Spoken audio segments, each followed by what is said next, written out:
Hi there, welcome back to the Rare Book Views channel, where I am hoping to take some time out of what feels like a really busy schedule to talk and think about my love of books and bookstores and looking for great books and reading.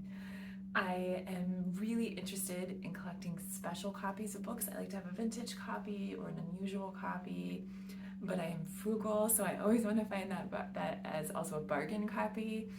And I like to read really good books. So today, because it's summer, we're going to talk about books to read at the beach. I am a big fan of reading books that match the setting that I'm in, and sometimes when I travel to a new place, I want to read fiction and sometimes nonfiction about the place I'm going and just really get sort of immersed in where I'm going and what I'm doing and get all excited about it. So I think for the beach, we should read things that are set in the beach, but sometimes just the mood that you want to be in.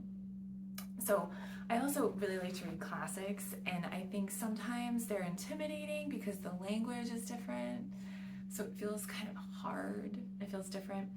And I think sometimes that when you read something that's good for you, it's good to do that. It's good to get used to different ways of language and talking and lives. So that feels like it's really good for you. It's a really good nutritious meal. And then sometimes I want a book that just is like dessert. So I'm gonna start on one end. We'll see where we go. So I've got a few ideas of what I would want to read at the beach this year. And then I'm hoping you're gonna give me examples of what you like to read at the beach. My first one is my go-to, Pride and Prejudice. This is a frothy, ridiculous book. And if you can get past the we don't really talk like this, then I think you'll love it. If you want to make it easy on yourself, you can watch one of the many movie or miniseries renderings. I think the main one, the best one, the go-to one is the PBS miniseries, but you can watch any of them and then you would be ready to read it and you won't get lost. And if you just stop paying attention for a while, you'll still be able to follow the plot because you'll know where we're going. This is a paperback, which is what I would take to the beach. You can get this for free for your e-reader. There is a great, if you haven't ever done this, there's a great online resource called the Gutenberg Project. I'll put a link, and they make free e-book versions of classics that are not in copyright, so we can just make copies and trade them and give them out as will. And you can also get it from the library. I like to have a tangible copy often.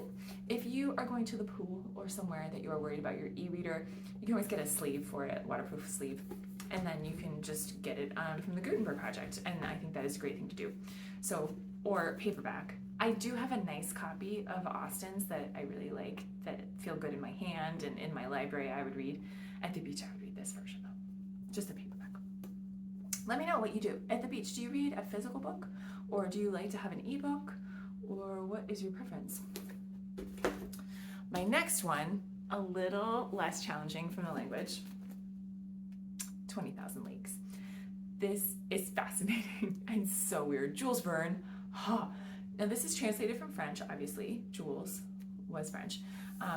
And so I don't know. I wonder what it would be like to read it in French. I don't speak French or read French, but I wonder if it would be this. It's just a little bit old-timey language, so it can be a little bit hard to follow at times, but it's bananas, so it's sci-fi, so who knows? It's obviously underwater, so if you're at the beach, I think this is a great choice. And it is a fun read. It's a little kooky, the plot, I think. It is long enough ago that the idea of people being underwater was, whew, and sort of predates scuba, but the way he's describing it, if you're a diver, it's kind of fun to see how he imagined people would do this, and submarines and things like that. So this is fun. I have a nice vintage copy of this, and I would probably get an e-copy if I was going to read it at the beach. This is a fun copy. It's Rainbow Classics. This is one of those books that people really love and collect. So if you want a vintage copy, they can be more expensive. This one is pretty obtainable, and it does have crazy. I love the illustrations are a little, there's black and white illustrations. I'm trying to find a color one. In any event, there's color illustrations that are just at this very technicolor time period, and I think they're really fun.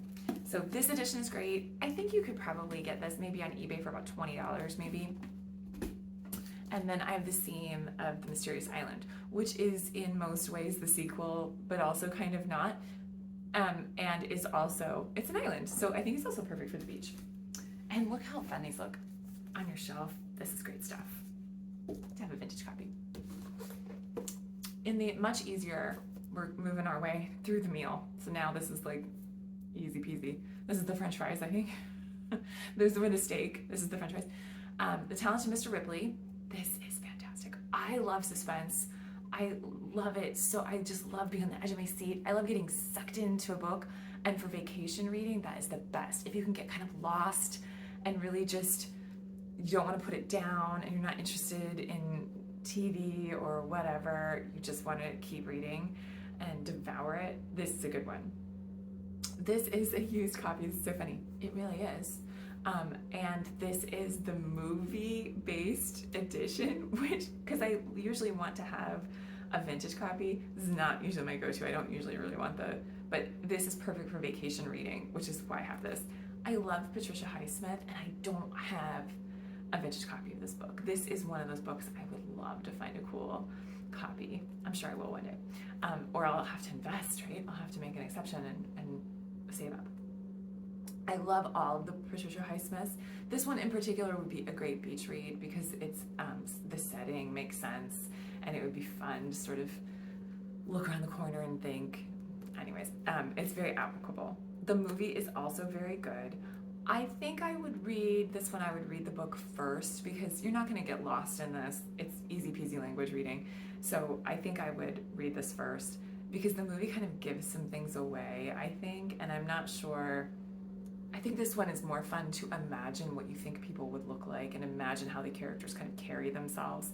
And I think if you watch the movie first, it'll be hard to do your own version. So I think read it first. I would also probably paperback this. Okay, this is the most modern, the easiest. Susanna Clarke is amazing. I loved her first very popular, huge bestseller, Jonathan Strange and Professor Norrell, Wizards. If you hear me talk about books a lot, you know that I love a good witch or wizard story, a little bit of magic. Jonathan Strange and Professor Norrell, wonderful. It is significant. It is a lot of pages. She uses footnotes, and I just love it. I love the audiobook in the fall. I love the miniseries. I love that. It's just so weird. It is its own kind of style. It's its own thing. Her second book that I really liked was a collection of fairy tales, which are just in the style sort of Grimm, but new and her own, and just very unusual and different. This book came out, Piranesi, maybe is how you pronounce that? And the reference is to a labyrinth. When it came out, it got great reviews. I feel like I read several reviews and people talking about this, a lot of buzz, very popular, very well received, but everyone said very different from her other books. It came out in paperback, and it's been on my list for a very long time, and I found it at a book sale, and so I get to read it. I am suggesting this one partly because of the setting. It is weirdly set in this sort of lost, I felt like it was a little bit Lost City of Atlantis feeling. It is sort of described as this incredibly gigantic sort of Greek ruin type place, but there's a lot of water coming and going. There's some references to seaweed. It's hard, it's one of those intentionally hard to understand exactly what's going on at the beginning of the book. It's in medias res where you're in the middle of the story. There's no let me introduce you to this setting and what's happening. It's just sort of dialogue and what's happening and a lot of trying to figure out what it is. There is a little bit of almost magical quality to it. So I think it makes sense for her other books, but it is its own thing. And this is just a page turner. You would just devour this in a weekend or a beach trip, I think. And it would be really, really fun.